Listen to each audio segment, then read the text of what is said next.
On this episode of the Film Optix Podcast, it looks like Oscar Isaac has been cast to play as Moon Knight for the new Disney Plus series. And it also looks like Netflix is planning to increase its subscription prices yet again.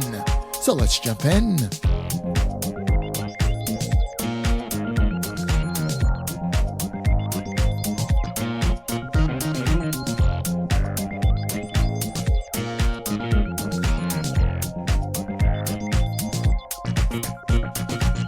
Hello, everyone, and welcome back to Film Optix, brought to you by the Drive-In Podcast Network, where we bring you the headline hot takes of entertainment news in this industry. I'm your host, Christian, and today, of course, every week, we're going to be talking about the world of film, TV, and everything pop culture related. And as always, I'm joined by Devin, my co-host. How you doing, man? It's the special Halloween episode. Is it? How so? Is it? Well, it is Saturday. It is Mandoween, or the eve of Mando.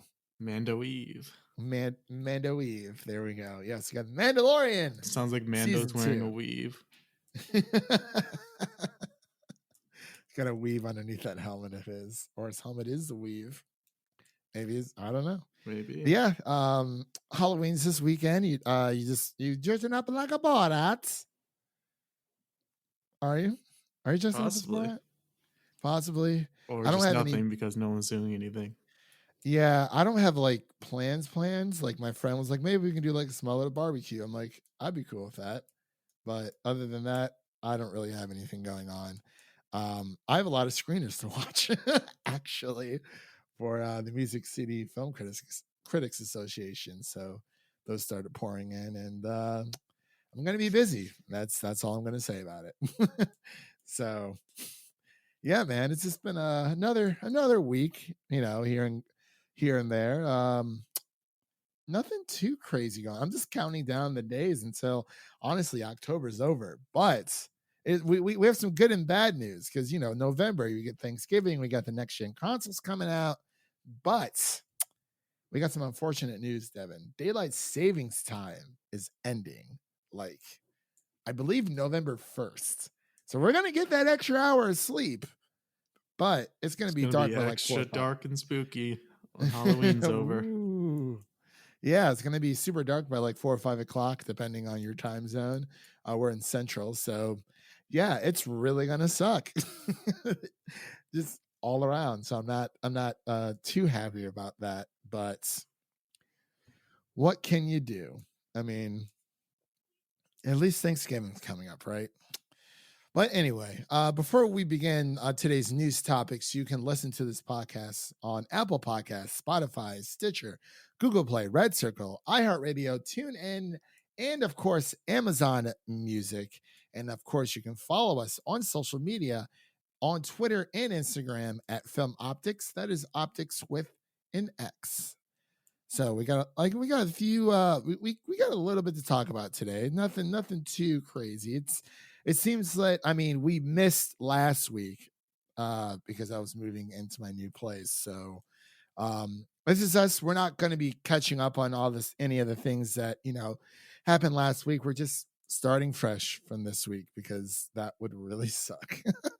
That'd be a really long podcast. But you want to take over this first news story we got here we got a little bit of comic book news here today. We got some James Gunn news, it looks like. Ooh. Jimmy Gunn. Jim Gunn. Jamie Gunn. He has confirmed that directing a Superman movie was a possibility before he decided to direct The Suicide Squad. Oh, slap in the face for the big blue right there. I don't know. What do you feel about this, Devin? Well, it's always been the rumor that J.J. Abrams is going to direct Superman at some point. So maybe he can hop on and do it, but it's been a while. I don't really know why they haven't made Man of Steel 2. Yeah, it's like the most requested DCEU film that hasn't come out yet, but, we're getting an Aquaman 2. Yeah. We're getting an Aquaman 2 and The Deep, or whatever. Not The Deep, I'm sorry. That's from The Boys. The Trench. A spinoff of, because I guess an Aquaman spinoff before another Superman movie. Makes sense. Yeah.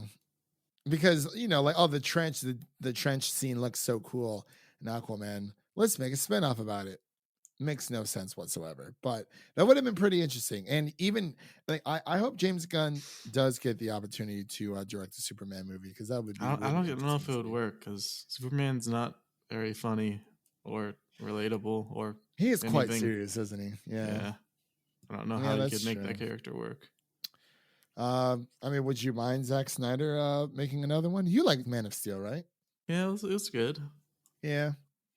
It's probably one of my favorite DC movies, and I'm not even that big of a Superman fan, like at all. It's weird, but yeah, I mean, it'd be pretty cool to see. So, there were some extra. Actually, speaking of the Suicide Squad, there were some new stills that came out through Empire throughout the week, so that was pretty cool to see. I mean, nothing we haven't necessarily already seen. I feel like we've seen those shots kind of in action in like the small little trailer we got during DC Fandom. So, but it's still cool to see new shots and whatnot coming out. So, yeah. So, I guess I'll take this next news story. The Suicide Squad. It kind of talks about how it relates to David Ayer's film and why it's different from Guardians. This does come from Empire. And the previous story came from Empire as well. So I guess we kind of sort of touched on this already, but um, I know there's a lot of people out there who aren't a fan of David Ayer's Suicide Squad, and we're definitely on that boat. And it's just. It's saying the Suicide Squad is not quite a sequel and it's not quite a reboot. But it's not a continuation of Ayer's films either. But it's not It's exact. pretty much just Rick Flag, seemingly. Like they're bringing back Rick Flag. Yeah. And that's about. I mean, Harley So Quinn it's too, I like, guess. and I wish it's kind of like with the Birds of Prey. They're like, oh, it's not like a sequel to Suicide Squad, but it is, because they put in that narrative that Harley Quinn and the Joker broke up. So kind of sounds like a sequel to me in a little bit. But I mean, this is definitely more. I guess some people say reboot, some people say it's a soft reboot, just because. I really don't know. It's kind of like they're pretending other things didn't happen. It's just a redo. Yeah, and that's fine. Like I wish they would just come out and say, hey, like it's just a redo. Like, we're using the same people. I would say that the Suicide Squad is not in continuation with the DCEU, even though it is, because we actually learned earlier this week, and I forgot to put this in the template, that guess who's coming back as the Joker? Go away. Jared Leto, the man himself, Mr. Morbius himself. So yes, he will be coming back as in the Zack Snyder's cut of Justice League. The Snyder cut is obviously we'll just call it that. So yeah, that's some interesting news. Definitely turns me off. I'm not gonna lie. Coming up for reshoots, so let's just set the record straight. The Snyder cut never existed in the first place. It never did, because if it didn't, they wouldn't be throwing all this money. They wouldn't be doing all these reshoots. It never happened. It never existed in the first place. It was a concept, but it was never put into execution. So, yeah. Any thoughts on that, Devin, before we move on? I'd say it's time to move on to Moon Knight. Moon Knight. Ooh. Mark we got Spector Marvel's himself. Batman. Yeah. So it looks like Oscar Isaac has been cast as Moon Knight in the Disney Plus series. So we got that information earlier this week. Earlier, like maybe 2 hours prior, it was who was up for the role? Well, it was a rumor, of course, but do you remember who it was? Nick Kroll and David Diggs. Nick Kroll. Nick Kroll. So random. Just because he's Jewish. I mean, you might as well just cast it Adam Sandler. I mean, no, I'm kidding. I mean, I would have been cool with Diggs, but I definitely like Oscar Isaac better. Like, he gets to redeem Apocalypse. Yeah, and Apocalypse, that was supposed to be like the end game version, or not like the end game version, but a adaptation of like end game version for X-Men. But that didn't really happen. Well, like I didn't think Oscar Isaac did a bad job. It was just the He was movie was just so, tiny. yeah, it's very tiny. Yeah, the movie was just so bad. Like I think he played his role well, but yeah, the movie was just not good, like at all. But yeah, we got Oscar Isaac has been casted as Moon Knight himself. Is Oscar Isaac? Is he Jewish? I'm not sure. I think he's on his dad's side, so Oh, he's like okay. half. Yeah. Our Jewish friends approved. And it's I keep getting these Borat jokes in my head anytime. Like Sasha Baron Cohen was on Jimmy Kimmel. I think I sent you that link. I think it was last week. That was just so funny. Oh my gosh, man, those two jokes are like really bad, but like Jesus, it was terrible, but really funny at the same time. Anyway, you want to take this last bit of comic book news about Moon Knight, and then we'll just skip on to the new normal. Yeah, Mohammed Diab has been tapped to direct. Apparently, he's an Egyptian director, so they're sticking close to the source material. Yeah, very exciting. Do we know anything that he has done himself? Not unless you watch Egyptian movies. Nope. I wonder. Oh, maybe he could have. Well, Cleopatra, maybe. I don't know. But Patty Jenkins kind of took over that role. So, looks like one of them's called Clash. Well, at least in English, it's called Clash. It was the official selection at the 2016 Cannes Film Festival. So, and then here's another one, an Egyptian franchise translated to The Island, which is among the highest grossing Egyptian and Arabic films of all time. So that'd be pretty cool. And Jeremy Slater, part of Umbrella Academy, will be on the writing team as well and will serve as the showrunner for Moon Knight. So that's pretty cool. Goes from the well, what was her name? She was like the white lady or something in Umbrella Academy when she was in the all white tux or whatever. Oh yeah. I forgot her name. Goes from that to Moon Knight and all white tux, possibly. Yeah, it'd be pretty cool to see. So, Devin, get your wallets out because Netflix is asking for more of your money. Looks like Netflix is increasing their prices. I won't be letting my dad know. He doesn't need to know. He can just keep paying. Does he listen to this podcast? Doubt it. I don't know. Maybe. I don't know. He's like, I'm going to listen to my my boys' podcast this week, see what they're talking about on the weekly news reports. You know, but yeah, it looks like today, as in like right now, your Netflix, you're probably getting charged within your next coming Netflix bill. Netflix standard plan has now risen to $14 per month, which is a $1 increase. And the premium plan is now $18 per month, which is a $2 increase. I see a lot of people on Twitter complaining about this, knowing damn well they're going to keep their Netflix accounts anyway. So it's like, why complain if you're just going to pay? But I will say they are getting dangerously close to the mark of people kind of canceling their Netflix subscriptions because, I mean, it would be definitely the first streaming service to hit $20 or close to $20. I can definitely see it hitting $20 here soon. But I don't know if there's any caveat to like, is there any extra goodies that people get? Or, like, do you get more screens? If you're paying, an extra $2, you get like an extra screen for people to view onto that Netflix account, excuse me, every month. So I really don't know. It looks like Netflix would be making between $500 million to $1 billion more in sales next year by charging $1 to $2 more across all markets. Jesus, that's a lot. So cool, I guess. I mean, we're keeping your Netflix subscription, yeah? Well, we kind of have to. Yeah, it's a must-have. Yeah, it definitely is. I just hope it doesn't go into those I really like.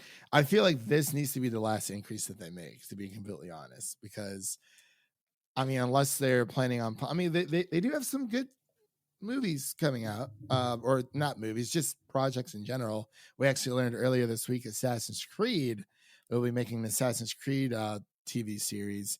I don't know what it is about everyone now is just jumping into all these video game stories as if, I mean, they got Resident Evil on deck, they got The Witcher, and a few other things as well.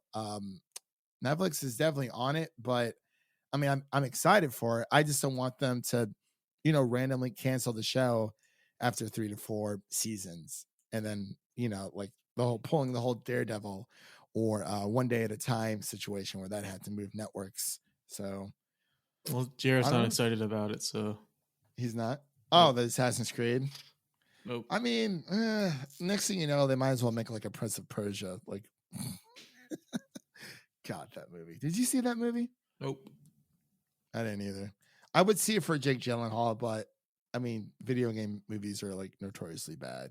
I mean, still, regardless of the okay ones we've gotten, we haven't gotten like a wow, this is really, really good. But you want to take this next news story, Devin? We got a lot of. I think you should take it because it You want grinds me your to take it? gears. Okay. All right. So this is for all the physical collectors out there, for all you Yankee Doodles out there who don't believe that, the whole digital versus physical debate. It pops up yet again.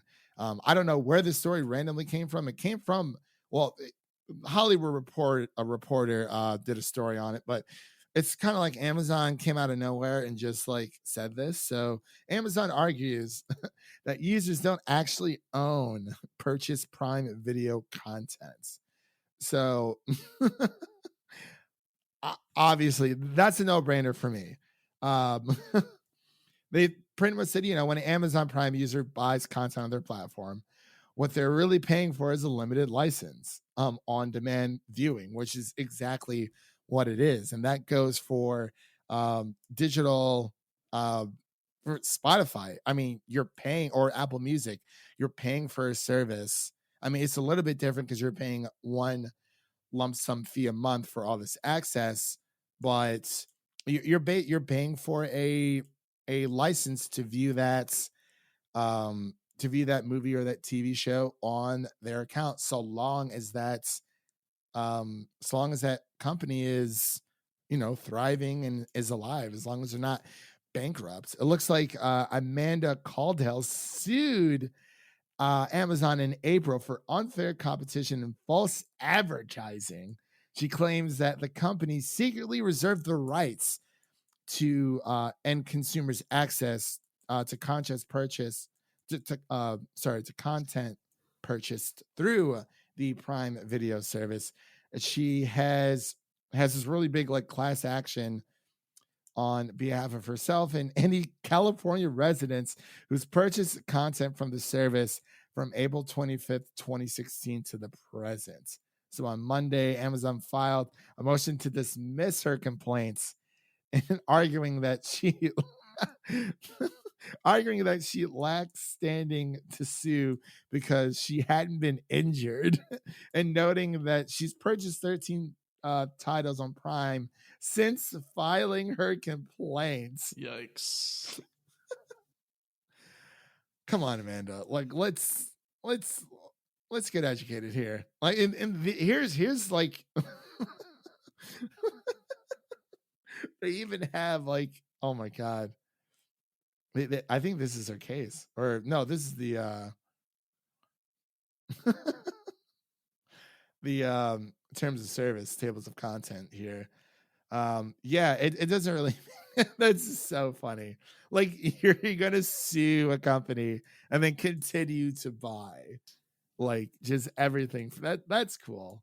Like, it's fine. I mean, you would think, I'm just gonna stop, but I think this goes back to, physical media.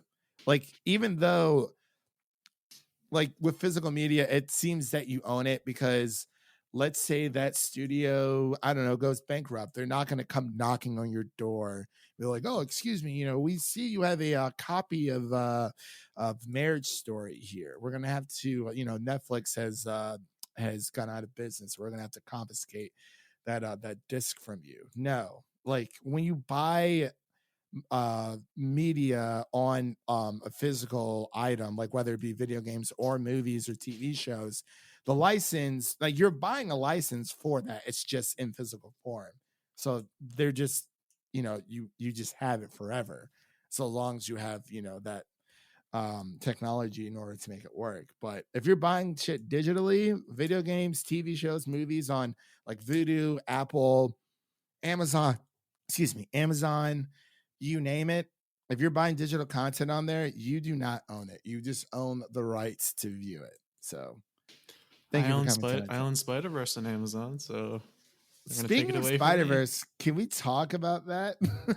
That you showed me the that PlayStation 5 4K digital movie essentials. Oh, I was like, you're gonna get all of them, what? right? No, this doesn't make any sense. Like literally, okay, you can buy Spider-Man Into the Spider-Verse, the 4K edition that comes with the Blu-ray copy, the 4K copy, and the digital copy for $20 at Best Buy. Literally, it's like a slightly different cover, and it says place and it has the PS5 logo on it. Like that's literally it. I think there's a few other movies as well. I think Baby Driver is one of them, and I believe, hold on, here it is. Oh, I just passed it. The 4K movie essentials. I think I'm going up too far here. Yeah, here it is. So it's part of the PS5 4K movie essentials. Spider-Man: Far From Home, Venom, The Fifth Element, Baby Driver, and of course Spider-Man Into the Spider-Verse. You can definitely find all of these. I just don't. It literally just says PlayStation 5, and then 4K movie essentials on top, and they all kind of have like the same hexagon type, cover. I don't get it. Like, and like they're $30. You go to bestbuy.com right now, type in Spider-Man Into the Spider-Verse 4K. It is there. Like, I don't see any differences between these. Well, isn't it Ultra HD? Well, Ultra HD is 4K. But isn't 4K Ultra like better? No, UHD is 4K Ultra HD. It's just a different terminology for it. Like 4K is UHD. Like it's all the same thing. I think they're just trying to rebrand it. Interesting. Yeah, it's really weird. Yeah, because like I'm on Best Buy's website right now. It says 4K Ultra HD at the top. It says 4K Ultra HD plus Blu-ray plus digital. Yeah, it's literally all the same thing. It's if someone says UHD, that is just a different term for 4K. So I don't know. It's so stupid. Anyway, let's move on. All right. Time for you to take the reins. Yeah, so I was looking at the rest of the list, and I saw there's like 10 of them that are like movie and TV announcements that we have, and we usually don't have too much to say about them. It's just this actor joining this movie, so I decided let's mix it up. Let's just run through them and give a little excitement scale 1 through 10. Okay. On these upcoming projects we have here. So first up, Brian Tyree Henry is joining Brad Pitt in Sony action pick Bullet Train, as well as Aaron Taylor Johnson. Okay. Directed by Hobbs and Shaw director David Leitch. Oh my God, Hobbs and Shaw. It was a good movie. I liked it. Yeah. I'm gonna go with an 8 here. I mean, Brian Tyree Henry, Brad Pitt, Aaron Taylor Johnson, Bullet Train, Sniper Assassins. It all sounds pretty cool. Pretty amazing. Yeah, I think I'm right there with you on an 8 right there. Obviously, we need to see a little bit more trailer wise, but yeah, an 8, absolutely. And then after that, we get Gennady Tartakovsky is creating a Tiny Toons series reboot on HBO Max and Cartoon Network. I don't really know what Tiny Toons is, so I'll let you. Okay, so I used to watch Tiny Toons when I was a kid. It's just kind of like it's as if how they did like Rugrats All Grown Up. It's just Tiny Toons, but they're like kids, like babies. So a mistake. I guess so. I'm gonna give this a 5 out of 10 for excitement. I can't really. I don't like. I'm like cool like Tiny Toons, but I need to see more. All right. I'm not going to rate it because I don't know what it is. Next up, Euphoria star Sydney Sweeney is leading a crime drama called Silver Star. Ooh, I'm going to give this a pretty high excitement rating, but it might be a different type of excitement based on what she's doing here. Oh Lord, she was very, very entertaining in Euphoria. I'll just leave it at that.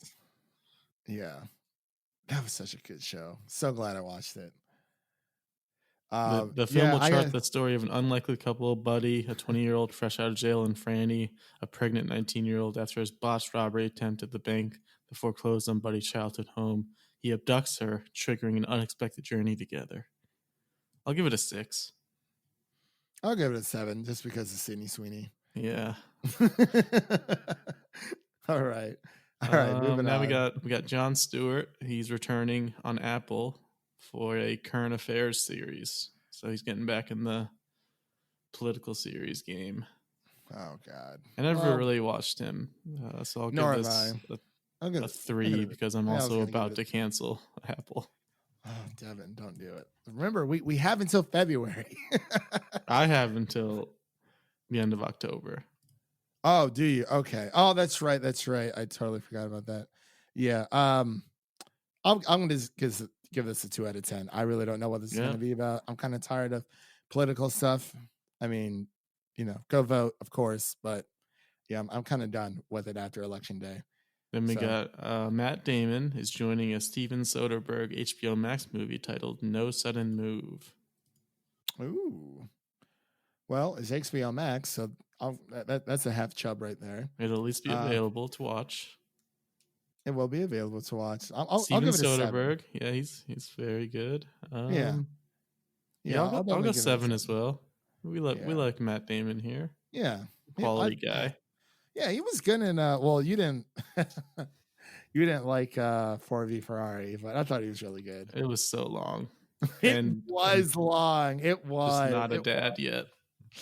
No, we're not. Once we have a child, as soon as it comes out, we're gonna watch it and enjoy it. We'll have the cargo shorts. Well, you'll have the cargo shorts. I won't. That's okay. I'm totally fine with other cargo shorts, but we'll have the New Balances and the knee high socks and whatnot. It should be a good time. All right. Next up, Jennifer Lopez, Armie Hammer. What a combo! They're starring in a Lionsgate action comedy called Shotgun Wedding. Armie Hammer in a comedy. It's interesting. That's very interesting. Well, when was the last time we saw Jennifer Lopez in a comedy? Well, I mean, she did a lot of rom-coms early on. Yeah, that is true. Keep on forgetting that she, actor, singer, all that stuff. She's done it all. It's all in the entertainment industry. The entire wedding party gets taken hostage. Interesting. I'll give it a 6. Yeah, I was just gonna give it a 7, just because give it a little bit of a boost there. But yeah, seems. Now this next one makes me sad because, like I mentioned before, I'm about to cancel Apple. But I mean, you don't have to cancel Apple. Seth Rogen and Rose Byrne will star in an Apple comedy. Is it? Okay, yeah, it's on Apple. It's not a comedy about Apple or apples. Just had to make sure. Or apples. It just says Apple comedy. The American apple. American pickle, American apple. The comedy is called Platonic. Ooh, oh, that's good. That's good. I'm gonna give that a 9. 10-episode, half-hour series from the Neighbors director. Sony produces. I'll give it a 9. Yeah, Seth Rogen's always going to be a 9 for me. I might have to get him another month just to watch it. Oh, there you go, Devin. I mean, I'm just saying, hey, when Dickinson season 2 comes out, hey. here's another one that I know you'll enjoy. Lakeith Stanfield will star as the first African samurai in Netflix's anime series Yasuke. Yeah. Series is developed by LaShawn Thomas and will release in 2021. Netflix is really hopping into the anime game, and I just could not care less.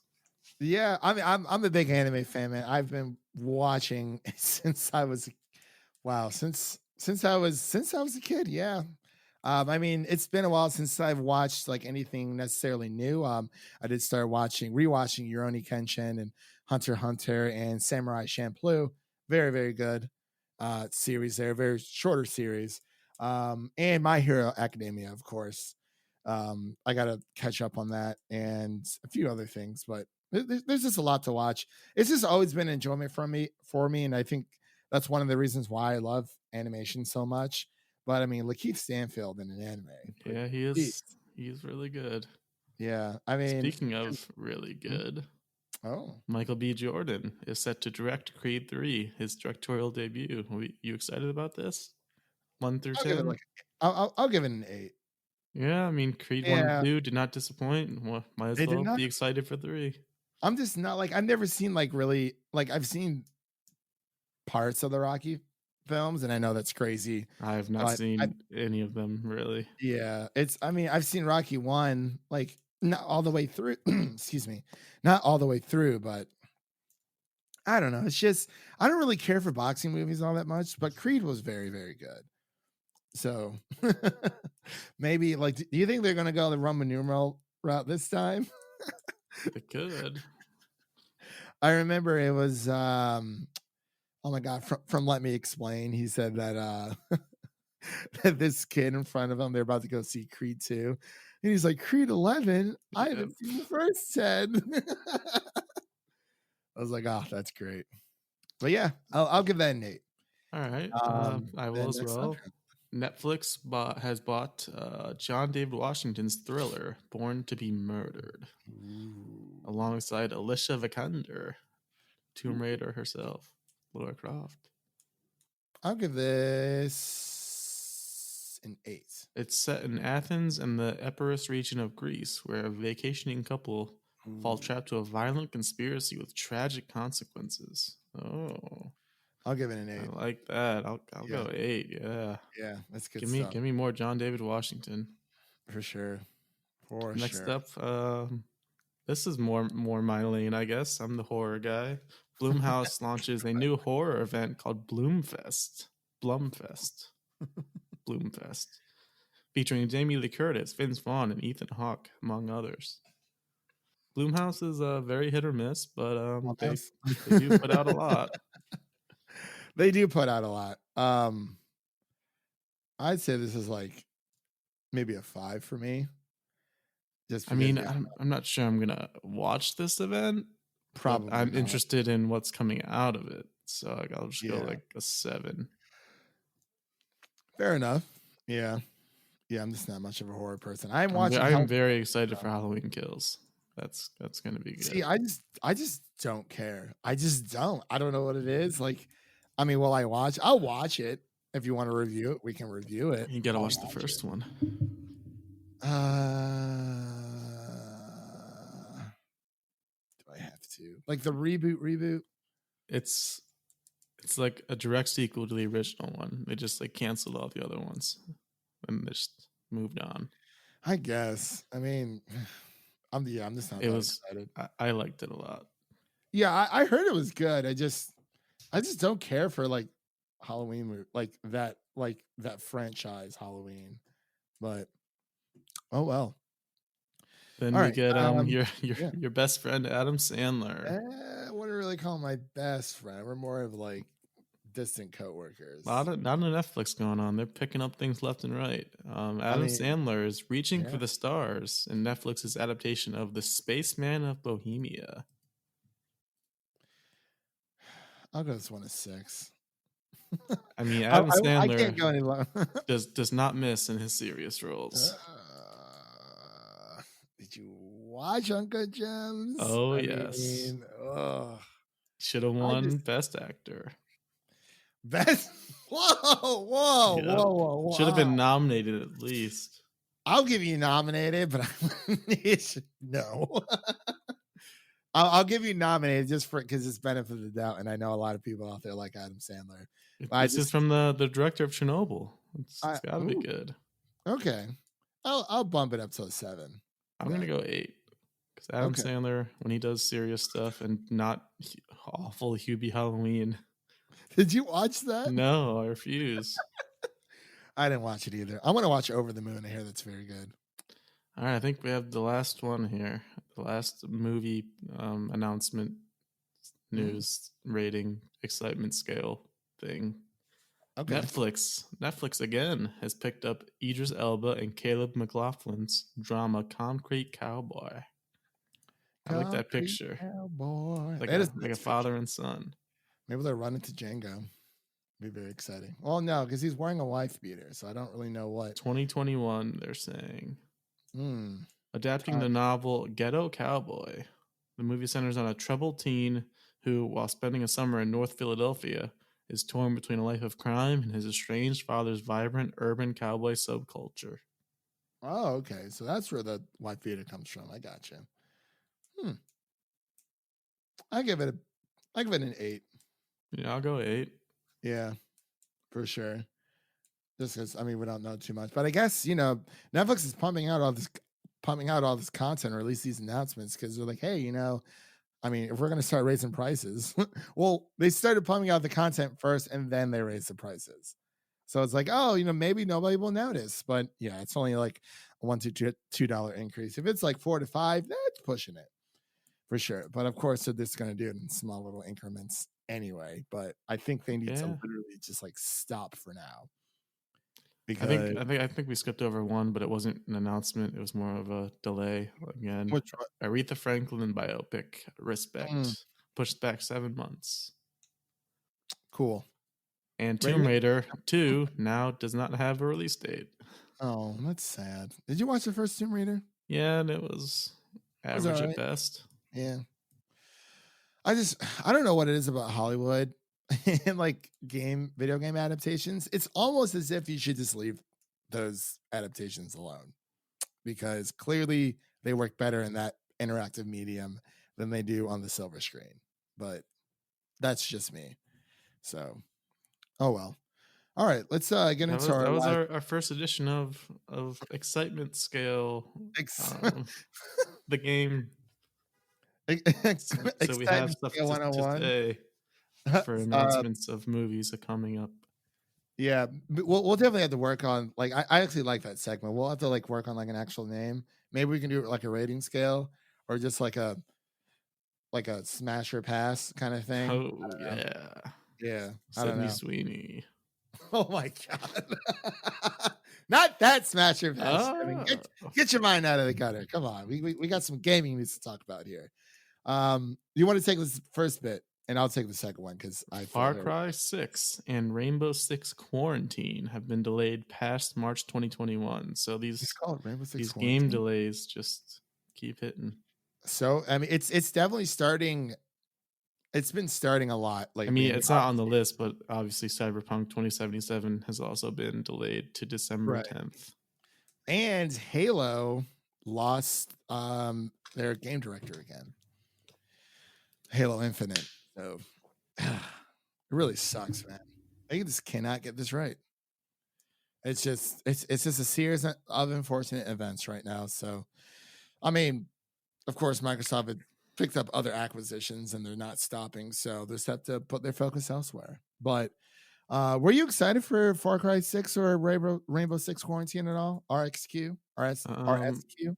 Far Cry 6 looks cool and has our boy Giancarlo Esposito in it.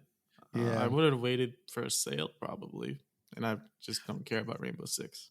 Yeah, I normally wait for sales when it comes to Far Cry games. Like when I bought Far Cry 5, I was like, man, I really want to play this, and then I was like, I can wait. I can definitely wait. So I waited, and I got it for like $20 on Steam.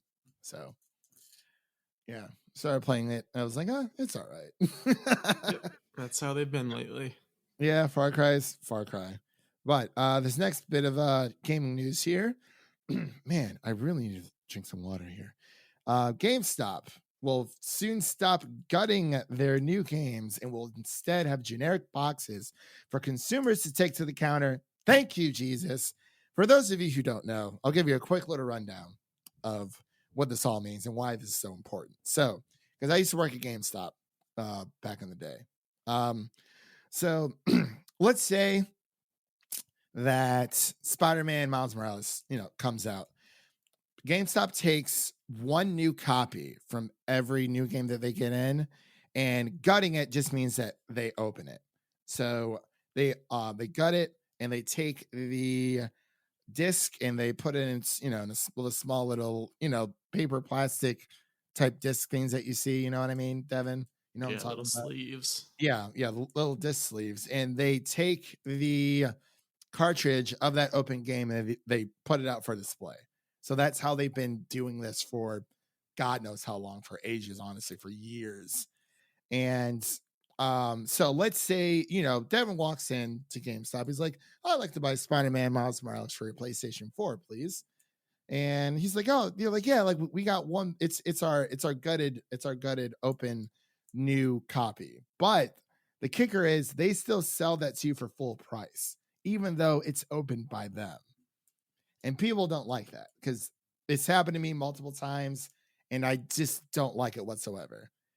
Because you should get at least like a $10 to $15 like discount on that, because I mean they're the ones who open it, but they still want to charge you full price for an open game. So let's say, hey, you have this open game that GameStop gutted, and you're like, you know what, I changed my mind, I really don't need this, or I really don't want this. Let's say you go to a different GameStop.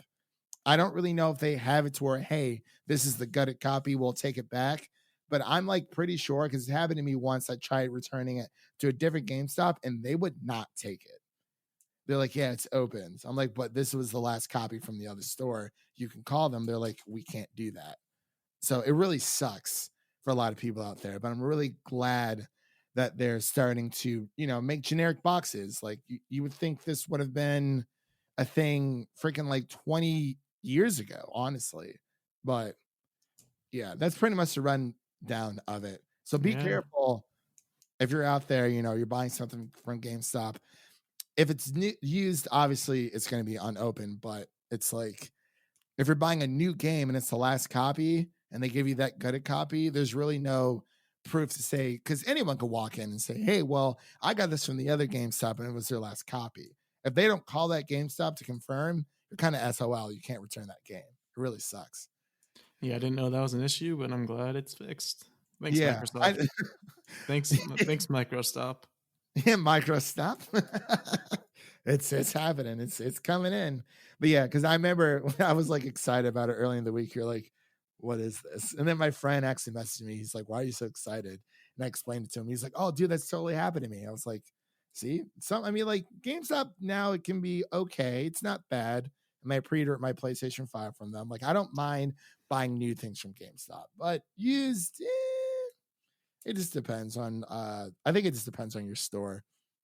So anyway, you want to take this next to last, or you want to talk about Philly Facebook? Spencer. Our boy, Phil Spence. Yeah. P. Spence. P. Spence. P3. Yeah, he had a nice interview with Game Reactor, it looks like, on exclusivity, monetization, and game development. He mentions that there are more acquisitions coming to push Game Pass. Ooh. Sneaky. I like it. He thinks that Xbox is lacking a strong E-rated content section. That could be part of acquisitions, I guess. Yeah. Why not bring back Viva Pinata? I know a lot of people have been asking for that. That would be fantastic, Devin. Yes. Love Viva Pinata. I never really played it, but it looked bright, it was a lot of colorful fun. And rated E. Yeah. I mean, for the longest time, we see it's always been, Nintendo's been like the strong rated E content player, and PlayStation, Microsoft, or Xbox, whatever you want to call them. They've been more on the mature side, but I can kind of see where they're coming from. But it's like the last time I feel like they tried this, we ended up with the Kinect and Kinectimals. But like that was like 2 rated E. That wasn't even E10. Like it was just really bad. But yeah, I mean, they had Banjo-Kazooie. make some Viva Pinata, some new Banjo-Kazooie games. Like, they have Rare. They have the entire acquisition, like, underneath their belt. Use it. Yep. Definitely use it. He also mentions that he can't comment on the Bethesda question since it's illegal for him until early 2021. So he's Makes sense. Yeah, because I think not that's gonna spill the beans there. yeah, And I then think that's the actual deal. he also says he wants more single player games from their first party studios, which makes sense to compete with Sony. That and yeah, I mean, it's single player games have been. I mean, obviously they've been around forever, but for the longest time there, for a while, there wasn't a lot of single player games, and it seems like they are definitely making more of a comeback within these past. I would say within like the past 10 years.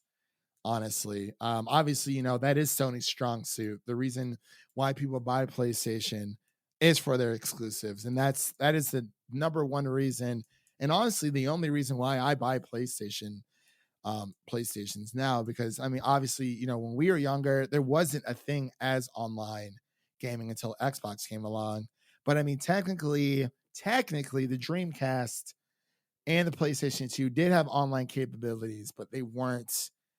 It just wasn't popularized, especially with the Dreamcast. It was definitely it was a console that was honestly ahead of its time.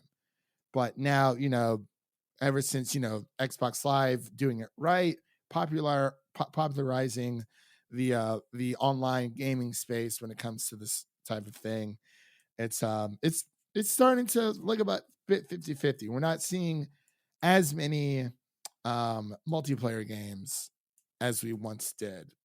Like, for a while it just seemed that everything was multiplayer. It was very rare if you got like a single player game.